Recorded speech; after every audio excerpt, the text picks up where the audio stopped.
this computer. Hey, Roger, hi, where are you today?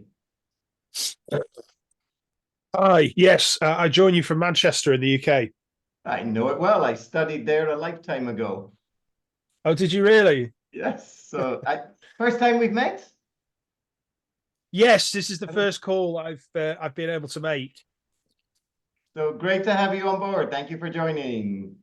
Thank you. Unfortunately, I could only stay for half of it as well, but Well, don't ruin it and tell me that part.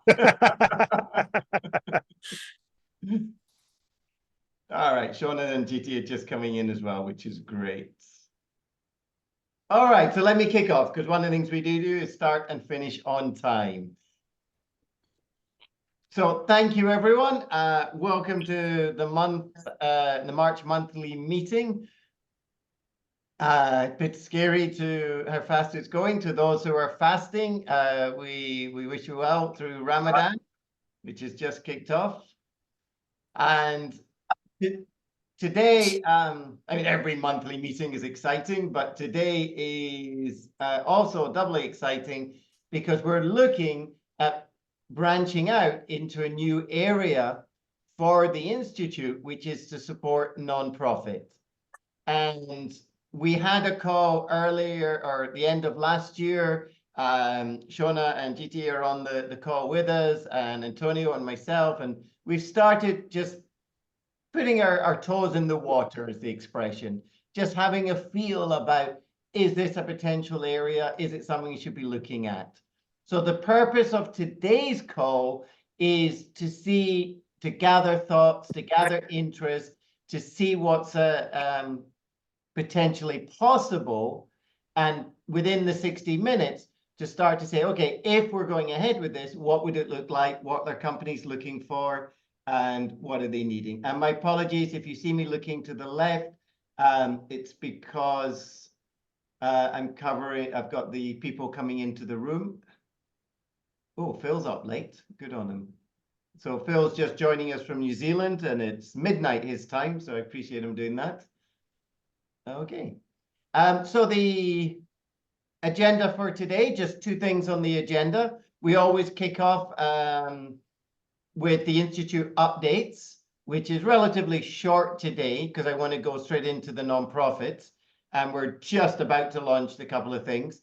And then, as always, if you don't mind, just enter your location along with the name that you'd like to be addressed by. So, in the discussions, people know where you are. Like Phil, thank you for joining us. It's midnight in New Zealand, so I appreciate that. Okay. All right, so thank you, Roger. I just saw your message. So here we go.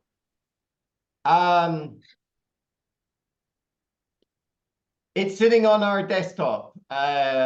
We are very close to releasing the Strategy Implementation Body of Knowledge 2.0. Antonio and we committed in November when we were together at the Drucker Forum, and we spent the last 3 months upgrading the content, and we're also now both in the studio upgrading the videos for the course, for the professional course. And the new content, I would say, I mean, overall, it's not a radical change. Let me put it that way first.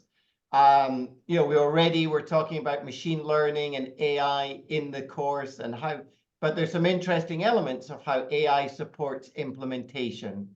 So we've updated, and not just about AI, but also on sustainability, on some of the diversity in it.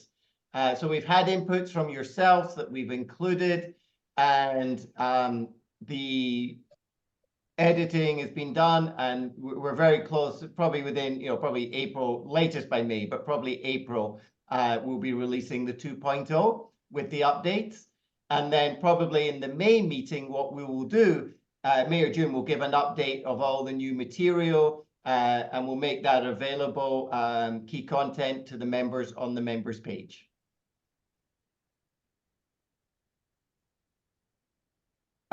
Which is the same for the course, which I've covered.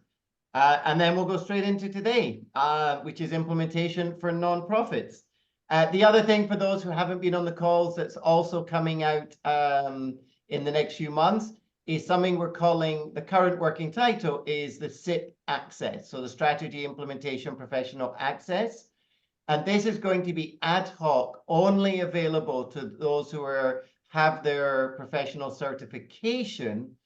And Antonio or myself will go share things or introduce things, that are relevant that we want to, to bring to the group. Just as an example, right now I'm just finishing off a new Harvard and Singapore Management University case study on Bosch China and how it transformed during the pandemic to being digitally driven, restructuring their whole business in a 3-year journey. So once the client has signed off on that, we can share that. So an example that might be something we share, or introduction to, we'll bring on a special speaker just for the professionals. So we've got a few things lined up that we've got in the pipeline, but we're just focusing right now on launching, first of all, the implementation for nonprofits and the Body of Knowledge 2.0. Any questions at that point before I go forward?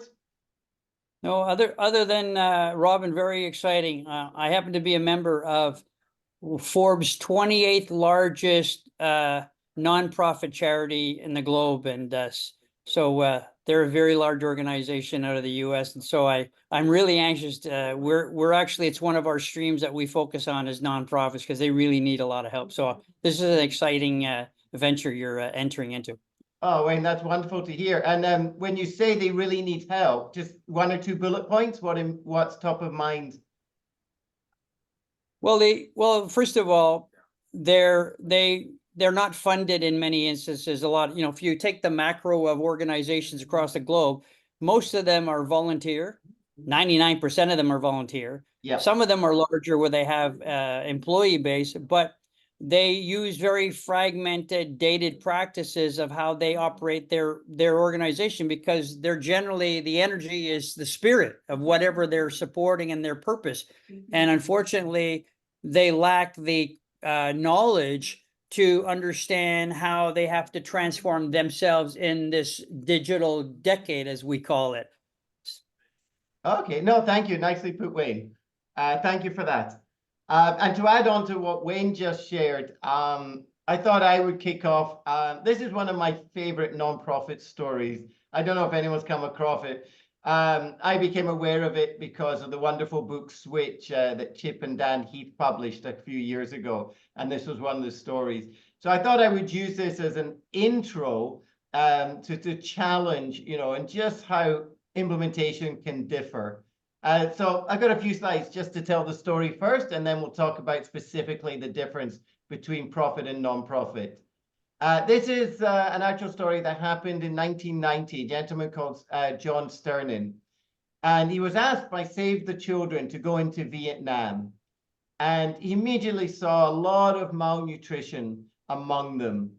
And, the conventional wisdom, the typical approach would be, to look at how they could create better sanitation, bring clean water to them, by building the structure, putting in the piping, getting investment, getting support. But, that was going to take months. And Sternin recognized that all of this, but it was TBU, which was true but useless. So it was all very true what needed to be done, but it wasn't going to help immediately. And he only, he was looking at within months, not within years. And the kids could not wait that long.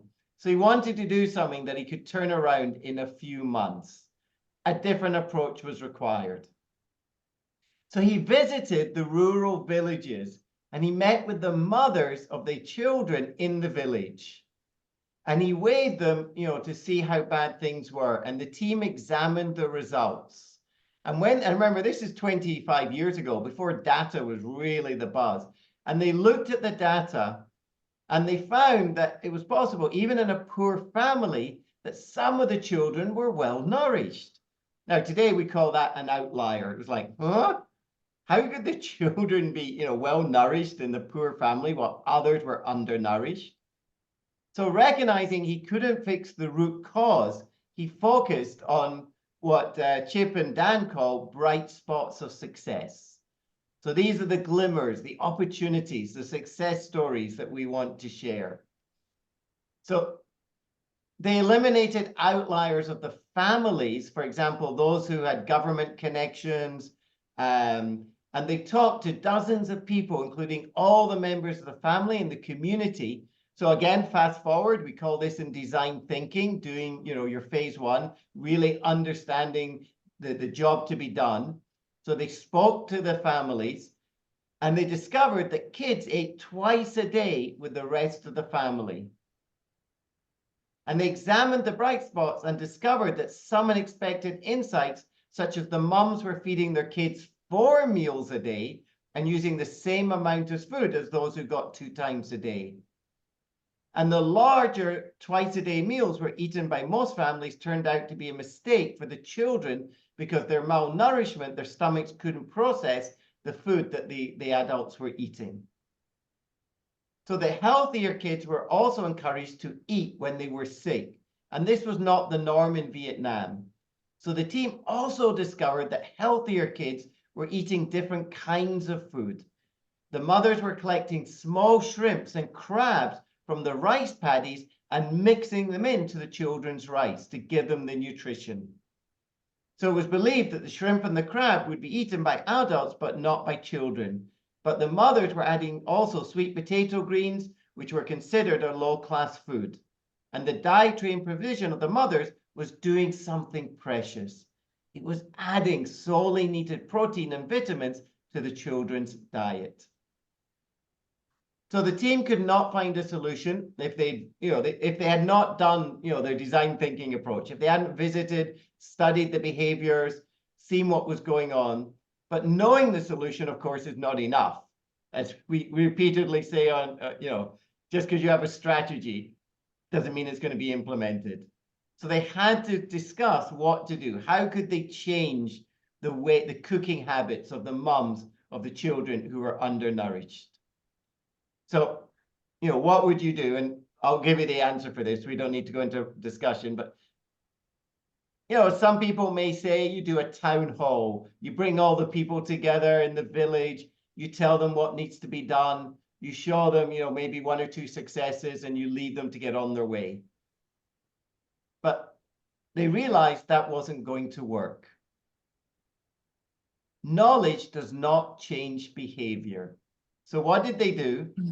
They designed a program in which 50 of the malnourished families in groups of 10 met at the hut each day. So relatively small groups. The families had to bring shrimp and crabs and sweet potato greens of their own. The mothers were then instructed they had to wash their hands in soap, so the cleanliness, and cook the meal together. And what was important was the change came from the wisdom of the village. So they weren't competing. This was a foreigner coming into the land, not invented here. This was their neighbors showing them what worked. And by organizing the groups, both the emotional and logical side of change was addressed. It created peer pressure. Why, if one mother could do it, you couldn't do it? Okay. And Sterren ensured that the solution would be a native one. So closing out, 6 months afterwards, Sterren had come to Vietnam. 65% of the children were better nourished and stay that way. Isn't that lovely? I hope it is, because I like that. Yeah.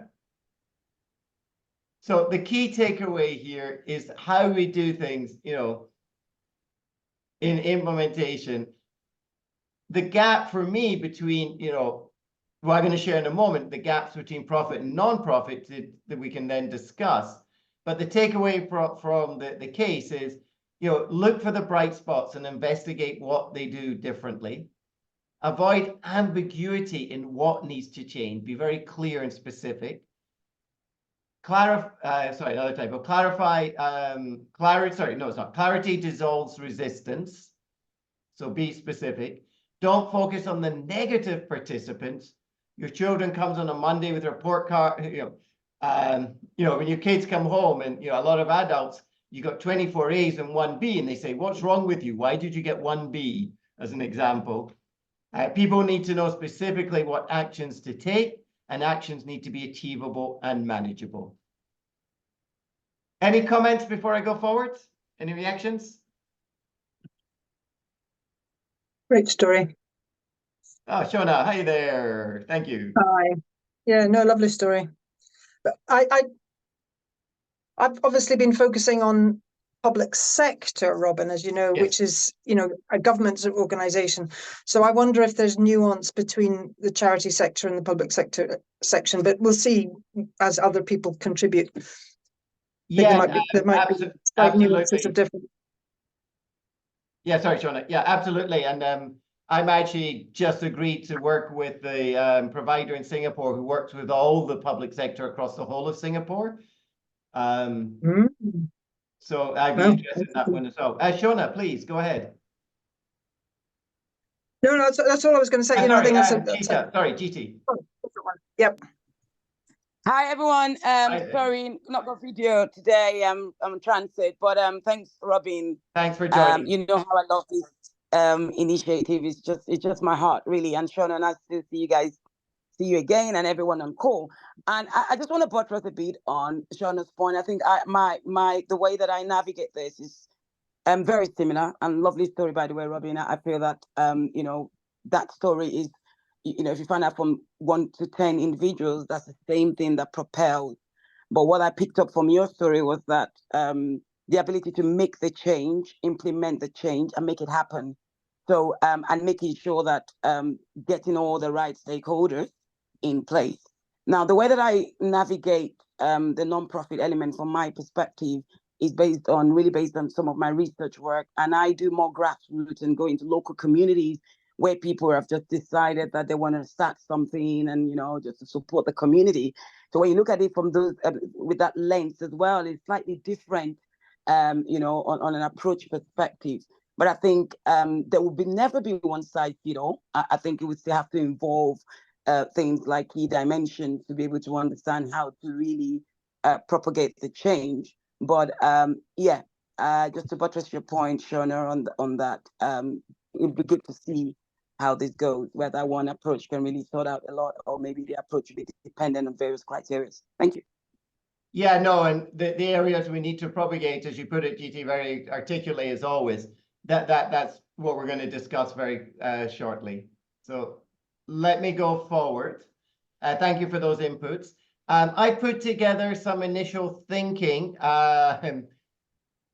Gita, you have to take credit for this, whether you like it or not, because your fellowship paper was part of the instigator. And then, Morris and Shona and Claudette have also been supporting and started interest in this. So those who are interested and would like to participate more, we'll discuss that towards the end of the call. But I put together just some examples to kick off the discussion. So for profit versus non-profit. Profit orientation, what's the difference in non-profit? It's the mission. And for me, this very much takes me back to my early balanced scorecard days, where Kaplan and Norton faced the same challenge, that they were being asked by government sectors as well as non-profits to create a scorecard. And why would you put financial at top? So it's replacing the financial element with the mission. What is the overriding purpose? The funding sources, typically for profit companies, it's all about the sales. The challenge we have for nonprofits, donations and grants. Where your stakeholder, you're looking at the customer, and we're being customer centric and using data and building customer journeys and using customer science. Now the key stakeholder is around the mission. What needs to happen? How do we deliver on our purpose? For whether it's the public, whether it's a community, whether it's specific people. So the mission then drives our stakeholder. Resource allocation, maximizing resource allocation. You're always looking at resources and how we're using them as a company. But for nonprofit, we need that flexibility. New projects to invest. Then you've got to build it in, so we have that in the infrastructure to support what's needed when it's urgent. We just have to look at the geopolitics today and the climate crisis that appear, from nowhere.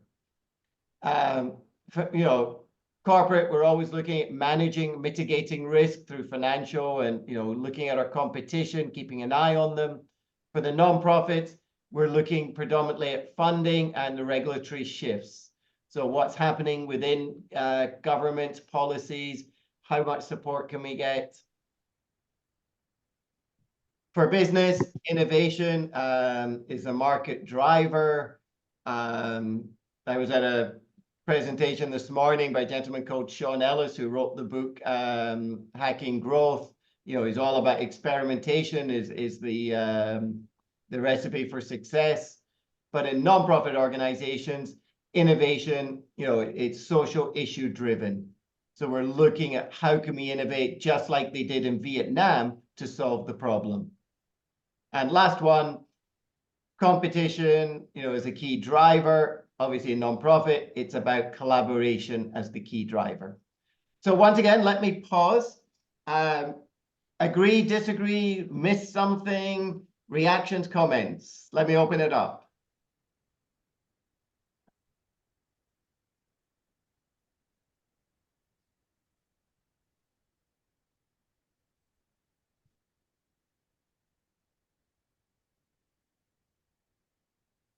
Morris, do you want to jump in?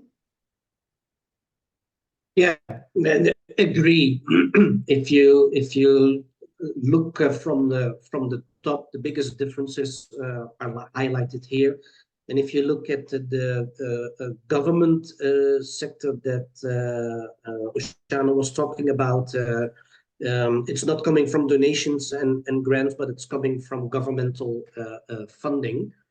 But in the basics, it's the same. There is a social aspect of serving a greater good. So the mission is completely different from profit oriented. And that means that your strategic implementation also needs a completely different approach.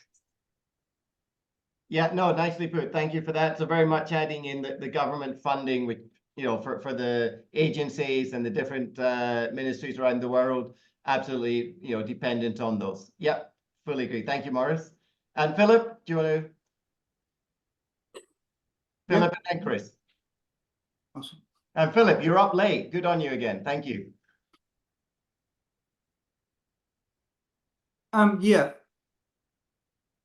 I was just thinking that there's a need to focus on capability too. I spent a period as a capability mentor for social service providers, and one of the big things is there's often a big gap in capability. There's a lot of will, there's a lot of good spirit, there's a lot of good faith, but sometimes there isn't the capability inside the organization, and that's often where the greatest investment is needed. Okay, that's an interesting one. So to build up the capability within it. Yeah, processes, systems, skills, that sort of thing. Yeah. And is that, what would you say, is that because what we were saying earlier, that they're missing the I don't know, they call it the corporate skill level, or, that it's more volunteers who haven't got experience? Is that fair to say? Yeah, very much agreeing with the previous speaker. Yes. Okay, thank you. Chris, hey, good to see you. Yeah, hello. Sorry, my video doesn't seem to be working for some reason. No worries, mate. Good to hear you. Unknown to me. Anyway, I think I would think that reliance on donations and grants as funding sources is probably not fully correct. And that I think a lot of nonprofits should be looking to find ways to generate that money themselves from the work that they're doing.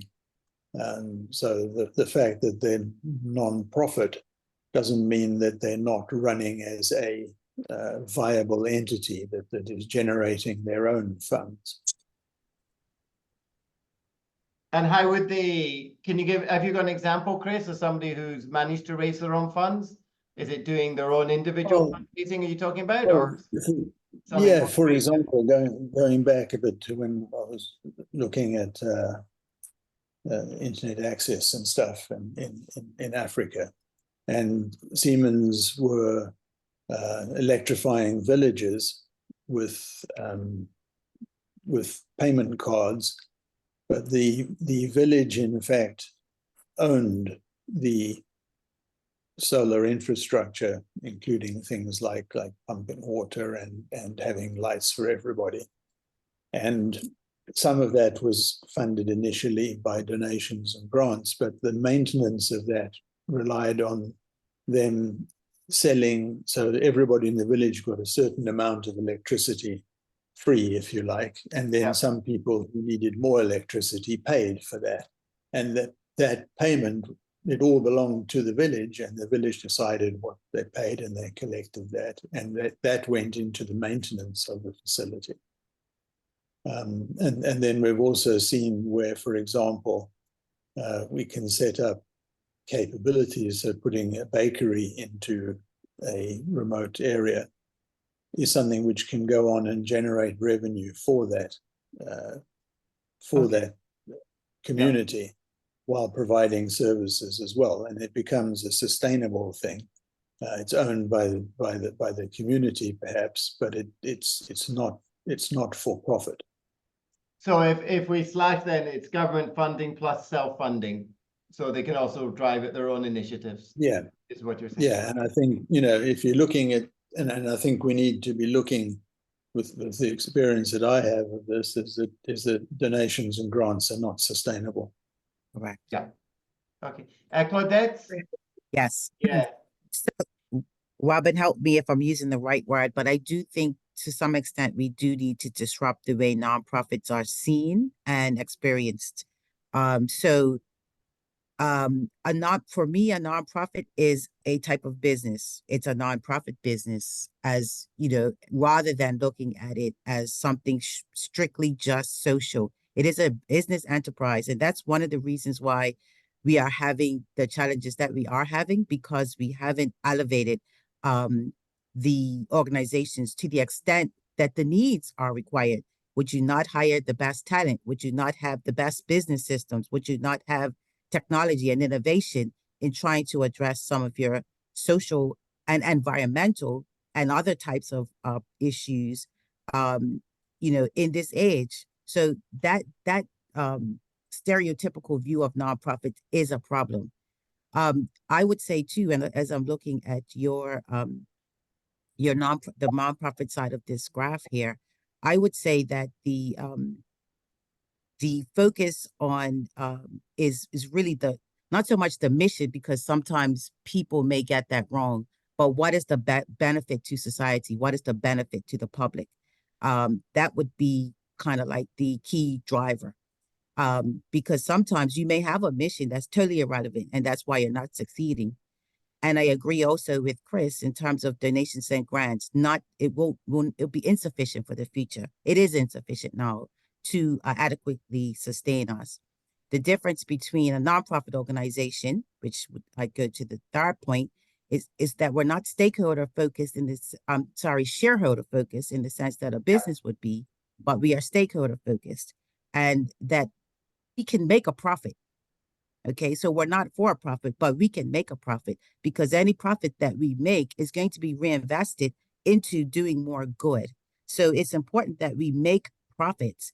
And to Phil's point, that's going to help us to attract and pay the absolute best and brightest people to take on these issues. What else did I notice? Oh, social issues. I think you can open that up in terms of innovation, because we also have, again, like I said, environmental. There are also some economic issues that nonprofits are trying to address in terms of dealing with equity and so on. And I wanted to also comment on this process, which we may get to later. You know, how does a nonprofit see itself in the world? And I do think you have to start from a very macro point of view as to what's going on in the world in the space that you're trying to address, and then bring that down to where you are, the environment you are, and so on. And a needs assessment is very important, but not just at the programmatic level. A needs assessment is also needed at the systemic level, just to ensure that what you're doing even makes sense and fits in. There's a lot more I can say, but those are a little bit more than two. Can I get a clarification from you? I think that, Sure. thank you for that. The positioning you say and the benefit to the public, Yes. how would that play? Because, you take, I mean, let's use Save the Children, because we've used it as a use case, in the discussion. So, Save the Children, their mission very clear is stated in their name. How would you Right. position that to the public differently then? What's the differentiator that you're referring to? Well, the need, what is the need that they're trying to address? Because you could have a great name, and yeah, sure, we should be saving the children, but for what reason? So that's the difference for me. Many people have great missions, but they're still not achieving the desired outcome because they may not have that need right. And it's a lot of hard work to get that need right. It's a lot of refinement. And most times we start off not having it quite right, just like in your example, right? And having to go back to stakeholders to refine it, refine again. Not unlike for-profit business, by the way. Okay, no, thank you for that. And I'll take it offline with you because I'd love to get a little bit more. Okay. But no, thank you for that. Shauna and Giti, your hands are up. Is that because I haven't put them down, or do you have something to add? No, it was a new hand for me. Things to add. Yeah. Do you want me to go, Shona, first, or? Sure. All right. Okay, Yeah, and I think so. Thanks, Claudette, for that. I think I really get it from that perspective. But because we haven't got much time, and I think this is the beginning of something really great. There were key factors for me that I feel that we could actually leverage on.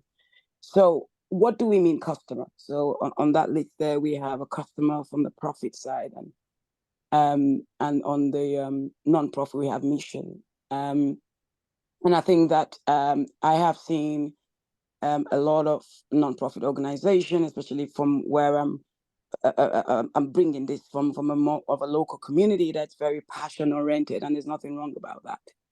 And sometimes there's not that value in there, okay? The actual value of what exactly they want to achieve, okay? So it's almost like a give me model, and I do what I can do with what you give me. So there's no strategic intent on, okay, this is what we want to achieve. And there'll be a question whether we can achieve it or not, whether we have the right resources for that or not. And there's also another question of what can we do? So what models can we introduce? Things like social entrepreneurship model that can sustain us. So there's a big gap there of understanding and education, both from a strategic perspective, from a value-oriented perspective, and what exactly does that mission mean? What's the value proposition for them? So there's a question on that. Who is really the customer is the next thing. So I think there should be customer for profits as well. Sorry, for non-profit. Who is the customer? Are the customer the recipients? I believe the customers are the recipients for me. I feel that they are the ones that are benefiting from this, okay? But then I was challenged once, like, no, they cannot be the customer. So that's on the debate for another day, okay? But who is really the customer, right? Is it the donors? Because you find out that sometimes the donors are the customers, right? You want to please the donors. So there's a lot of questions around that. So I think one thing we should add on the nonprofit side as well is the customers, and then we could define what that means as we go along. And then also we could add the social entrepreneurship stuff where it becomes it's a non-profit, but with a model that allows them to be able to get their resource where they develop, they create stuff. You talked about design thinking, design products, and use that to raise funds. That's all for me. Thank you. So, Judy, just to pick up, and very great. So, who is the customer? I'm having flashbacks when I used to do this 30 years ago when I worked with the Singapore prisons. Who is the customer? Because it's not the prisoners. So, you've got the donor, the community. Who else comes to mind? Anyone? I mean, when we think of who's the customer for nonprofits, the donor, the community, who else are the other key stakeholders? The volunteers too. The clients They could too. be customers. So the volunteers, Staff, yeah. the staff. Okay, thank you for that. And Shona, please. I've sort of grouped my thinking into three chunks, if I may, and I basically agree with what everyone said. I was just going to sort of sum up with some examples maybe. And I'm trying to jump between charity and public sector, so this may not make a lot of sense. First of all, on the funding side of things, I've got a great example in revenue generating voluntaries, charity. I work with Volunteer Scotland, which is the national body for volunteers. It's thought of itself as a charity. It works hand to mouth. It's trying to get government grants. They used to be 3 years, they're now annual, you know, all the stuff that I'm sure we all sort of understand. I've been working with them on an options evaluation to look at different business models where they might have paid membership or paid services. So, you know, members would get discounts and non-members would pay for services. So all that is great, and they're trying to be self-sustainable. But in their minds, they're thinking the traditional annual cost challenges, we're trying to make enough fund to live, you know, to deliver our services. I think we're still a way to go from, and certainly in my experience, you don't get this in grant given organizations, having enough money to invest to save or invest to improve customer service and so on. So I think that smacks close to profit. So I think there's a sort of cultural change there over having more than just enough to get by with my spreadsheets and trackers and so on. And I think that's quite a challenge. And linked to that is this traditional annual cost challenge where you only, you know, you have that to spend in the year, you have to spend it in the year and you lose it, or you know, the value that you tried to do a business case at the beginning of the year that said, if I spend that much, I can make that much value, whatever, doesn't have to be financial, you know, whatever, reducing risk, improving customer service. By this March, we're in March in the public sector, that kind of goes out the window, and it's just cost, and the value proposition is lost, and it's very challenging. And even in jumping to the public sector, Michelle, who's here today, and I work in a very large government body, and the CIO reports to the CFO. We're in transformation, we report to the CFO, and when you have that reporting to the CFO by March, it's all about cost, and it's very, very challenging. So trying to generate revenue, move the culture to, you're allowed, back to the charity sector, you're allowed to generate revenue to improve your services, then you've also got that rather clunky, traditional bureaucratic culture and fear of change, fear of speaking out. You know, some of this, because they haven't changed for a long time, the fear that the bringing the staff and the volunteers along with you in the change is difficult. And then linked to that, which I think Wayne or somebody said, forgive me, you know, leadership, digital skills, strategy implementation skills, like, you know, the course covers, it's not unique to the public sector, but I think certainly in my experience across a number of public sector bodies and charities is not great. And if, because again, stereotypically, traditionally, if you like, many staff and therefore leaders in public sector are motivated, you know, they don't get the remuneration maybe that commercial companies get. They're motivated by public sector motivation. I think it's called public sector. I'm sure there's a proper word for it.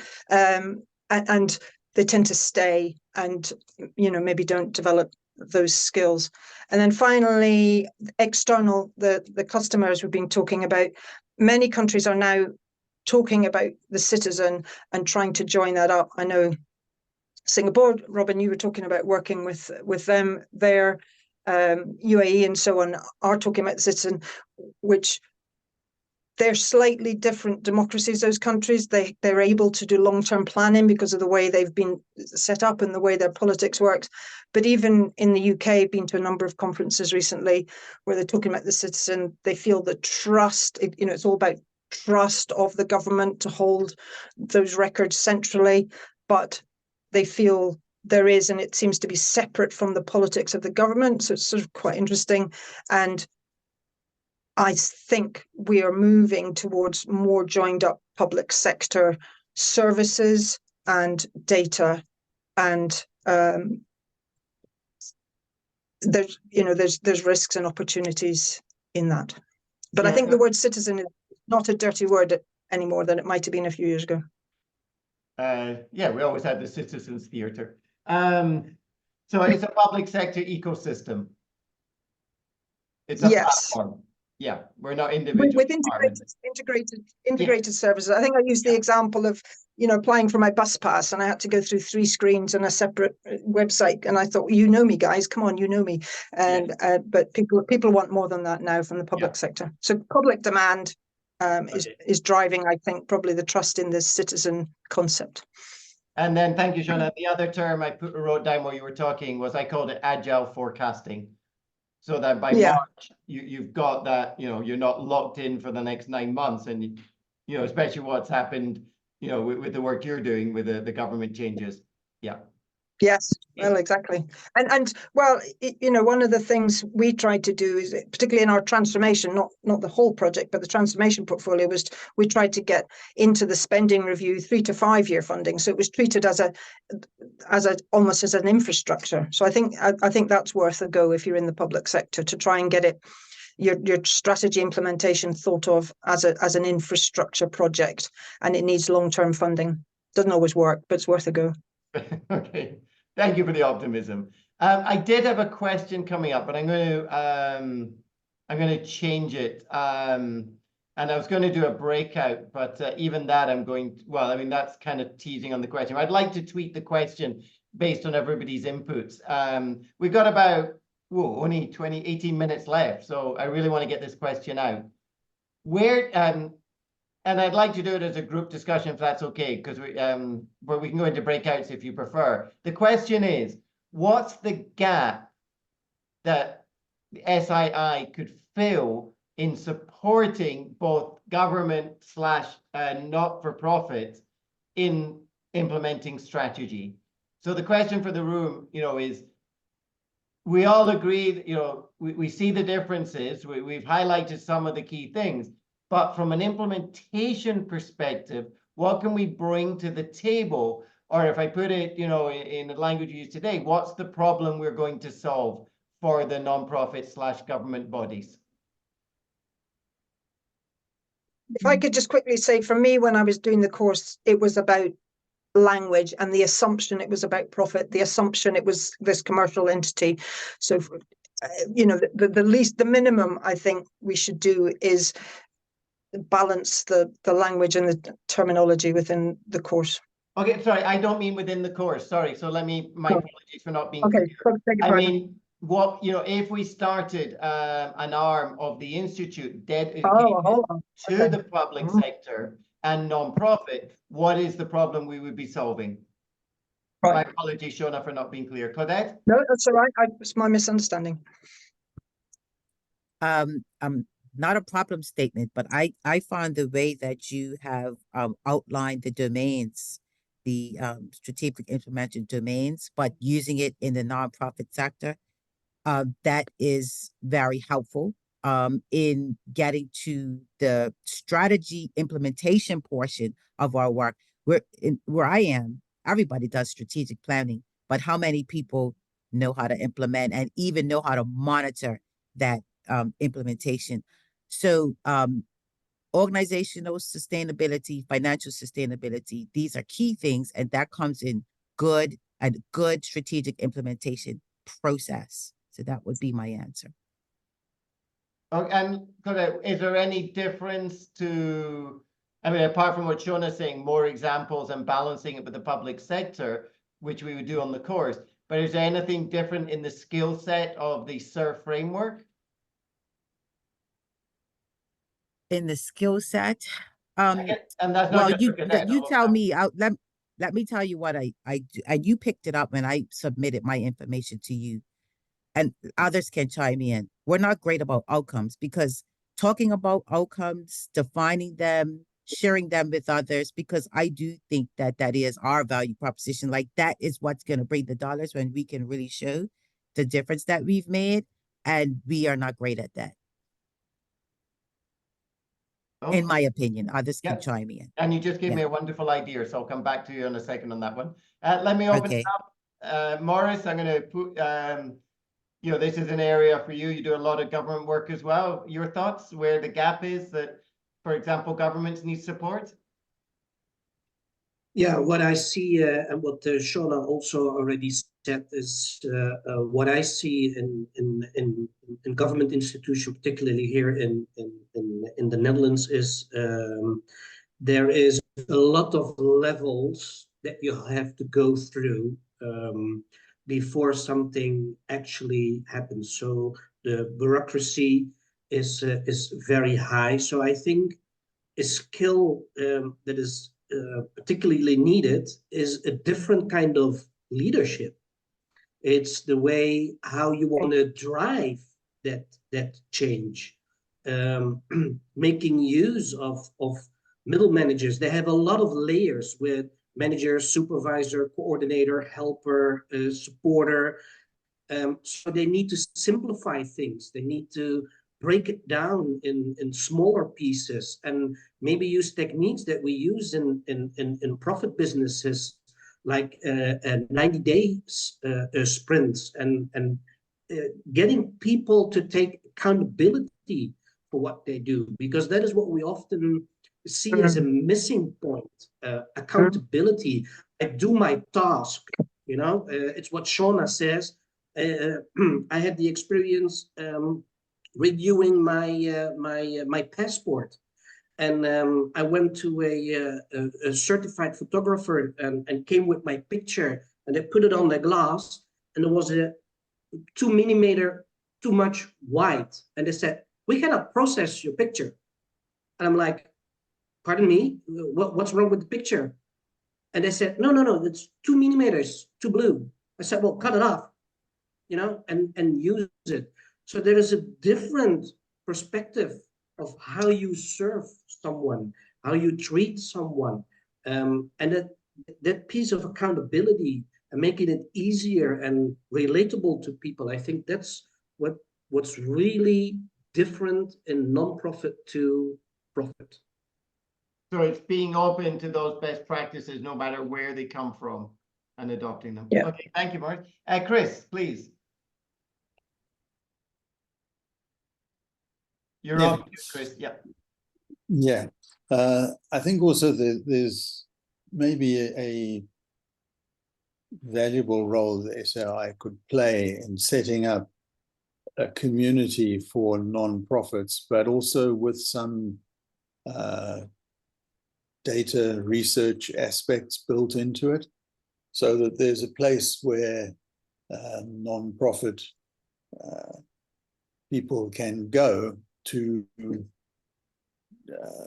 I guess, see how to do things better in terms of getting a strategy together and linking all of these elements that you have on the slide to that in order to have the kind of focus they need, but also somewhere where they can reach out to others in the same position and maybe compare results, right, and see what's working and what isn't working, and what is being achieved.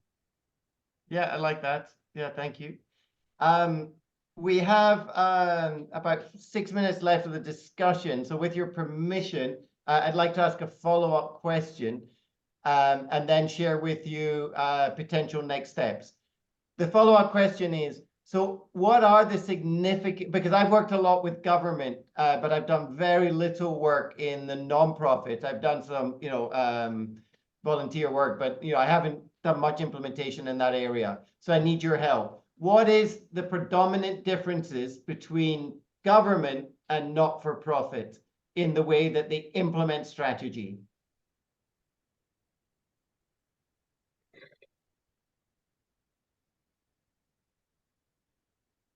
I think one of the big differences, forgive me, I'm just thinking about my experience, is government organizations can talk about digital.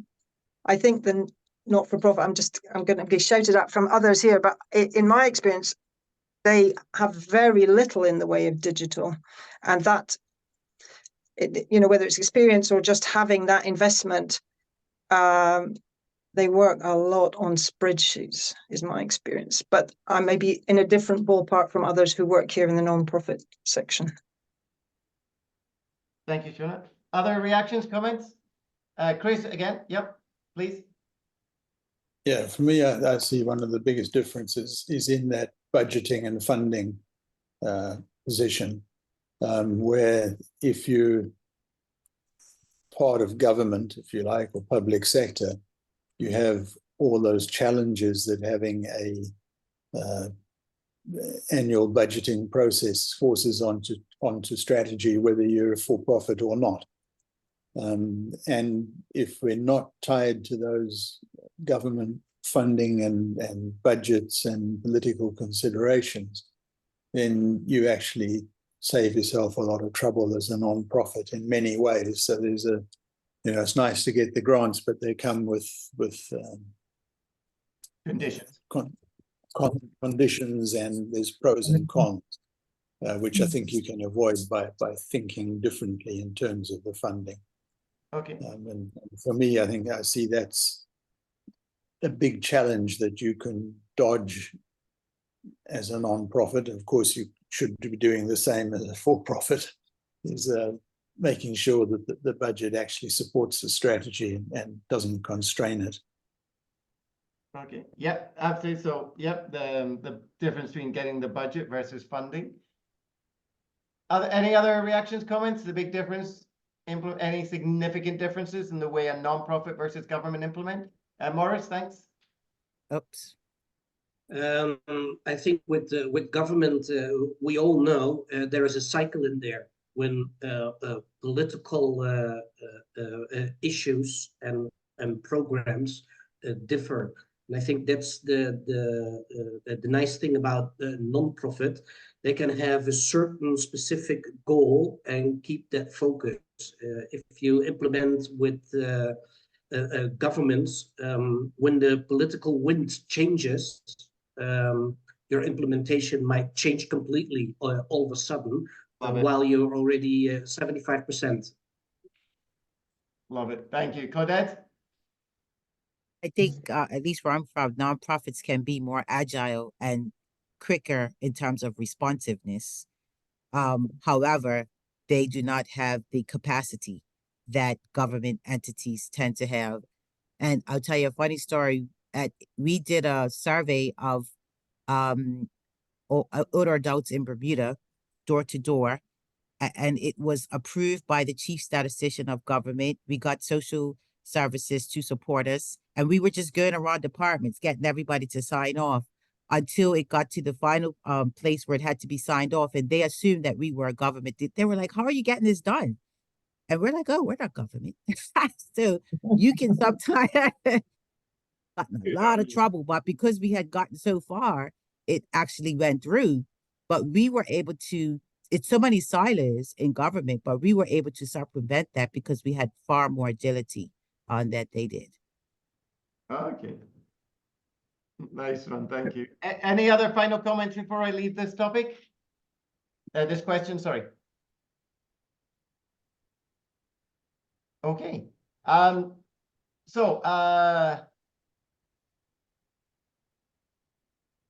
Let me share my personal thoughts, and then the last few minutes, let's talk about potential next steps. So what's come out of this conversation is one of the things is as we go forward with implementation for government / not-for-profit, identify articles, start to add those to the course or content and resources. So that's a quick kill up front.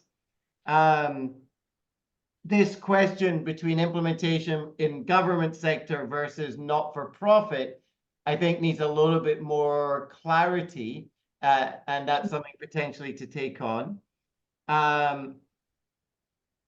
Another potential is that we have a unique SIP for nonprofit or SIP for government or both. So we actually start, you become a SIP professional in profit and a SIP professional for nonprofit. Potentially that's where this could head. But as a more immediate next step, here's one that I had thought about. We haven't published a white paper since before the pandemic. And I think potentially a white paper would be a very interesting way to start to capture the differences. And I've been scribbling down, and I've got my AI on Zoom So I'll have captured everybody's comments as well as the video. So what my thought would be, you know, immediately that we could put together a white paper in the next few months talking about the challenge of implementation. I even came up with a name of it. Just sorry, my own scribbling that I made. Implementation for making a difference. Okay, as you were all talking, I got that suggestion. Implementation for making a difference, as opposed to implementing strategy. So implementation for making a difference is a potential working title. So if that's well, let me stop there. Let me shut up and then see reactions to the white paper, updating the course, a course on its own, and other thoughts. I like the white paper idea. Yeah, really good. Okay, thank you, Shona. Chris, please, no need to raise, please go. Oh, okay. Well, yeah, I like the white paper idea.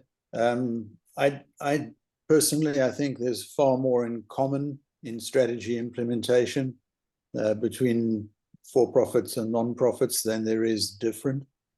I think in terms of the actions we do, I really don't see the need to separate the two. Definitely there needs to be some augmentation and nuance, I guess. But I think there's more in common than there is different. Is that agreeable to everyone? I agree with that. I agree with that too. Yep. Okay. Yeah, me too. Okay, so I'm going to, towards the end of the call, then put a spanner in the works and say, well, what then is, I go back to them, what's the problem statement? I mean, we talked about lack of skills, different funding. I guess, is there enough there to support a white paper as an initial collaboration to gather thoughts? Yes, there is, I think. I think so. Okay, I think that's, yeah, strategic implementation is not a part of our culture. That's a problem. Yeah. Yeah. Okay. I think across all the modules in the SIA, there's just something we can bring out. And if the white paper is as a taster, if you like, for amending the book, then I think it's definitely worth doing, because it's a focused sort of project to do, isn't it? Shona, don't say amending the body of knowledge. We've just spent 4 months upgrading it. I know, but I think Life is dynamic. It's a living document, I know. Okay, so okay, so next question is the way those who would like to contribute. I'm not even the way we did it last time, but I'm not going to repeat this methodology. Is we had 6 contributors and we all added different components to the white paper, but that wasn't the smoothest journey. So I mean, I publish white papers probably 2 or 3 times a year, and I find it better to have a separate call and then to work as a team rather than individually. So if it's something of interest, you know, some of you already nodded, shown a hand, but I'm not going to hold you up on the camera. Can you please drop us a note? Shona, sorry, thank you for highlighting. I had to change my email because it got hacked. So I use robin.speculin now. So if you've got the old one, please update it, or you can just send it to the generic one, info@the Institute. So as we come to close, can you please let me know, those of you who are interested in publishing with Antonio and myself the white paper in terms of supporting, and you know, the working title I've got is Implementation for Making a Difference. What is the challenge of implementing? And then whether it's just for not-for-profit or government is something the team would agree and discuss. And it'd be something we'd be looking to kick off, you know, if by the end of this month, you know, sooner than later. I'm talking weeks, not months or years. And it would take about 6 to 8 weeks to get the initial content. And then we have an in-house designer who would do the layout, and we'd take it from there. Closing comments. We've got 30 seconds left. Any closing comments or questions? very exciting. Loved it. Good session. Loved everyone's input. Yeah, love the energy as well. Thank you for echoing. Thanks, Robin. All right. Phil, the next meeting, I'm going to try and target at a reasonable time for you because I'm hosting April as well. Okay, so just to give you a heads up, Okay. so I hope you'll make it because I'm going to do it either early in the morning, my time, or mid-morning. So it'll be afternoon your time. Okay. So we can get some of the other members. Okay, everyone, thank you very much for your contribution. Oh, next meeting is Tuesday, 9th of April. And it'll be myself again. Thank you. I've got a potential guest speaker. I just need to lock her in. The potential topic is ambidextrous leadership. Oh, great. Okay, good. All right. Great. Thank you, everyone. Have a wonderful rest Thanks. of Thank March. you. Thank you for all your energy and inputs. Have a Thanks, great Robin. evening. Bye. Bye-bye. Bye-bye. Bye-bye.